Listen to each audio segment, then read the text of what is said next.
பௌர்ணமி அன்று சிவன் கோவிலில் இரவில் தங்க வேண்டும், அங்கேயே உறங்க வேண்டும்.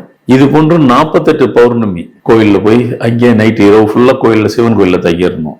ஏன் அப்படின்றால், பௌர்ணமி என்று பொதுவாக வழக்கமா பவர் அதிகம்ன்றது தெரியும். ஆனா அது பொதுவாகவே நம்ம வீட்டுக்குள்ள இருக்கிற பவருக்கும் கோயில்ல உள்ள பவருக்கும் தாஸ். எந்த கோயில தான் சரி, அது சிவன் கோயில் கேட்க வேண்டாம். அது பௌர்ணமி அன்னைக்கு கேட்கவே முடியாது.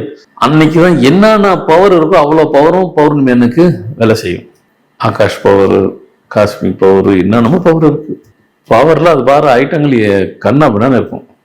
எல்லா பவரும் பௌர்ணமி அன்னைக்கு சிவன் கோயிலை சுத்தி வரும். அந்த பவர் கோயில சுத்தி வரும், கோயிலுக்குள்ள இறங்கும், கோயில சுத்தும். அந்த நேரத்தில் நீங்க கோயில்ல இருந்தீங்கன்னாக்கா அது உங்க உடம்புல தானே இருக்கு, உங்களுக்குள்ள தானே இருக்கு. இந்த அவங்களுடைய சுத்துறதுல அந்த காத்து உங்க உடம்புல பட்டு அந்த பவர் உங்க உடம்புக்குள்ள ஏறி உங்க உடம்புக்குள்ள அந்த சமாச்சாரம் எல்லாம் வெளியே ஏற்றி விட்டுரும்.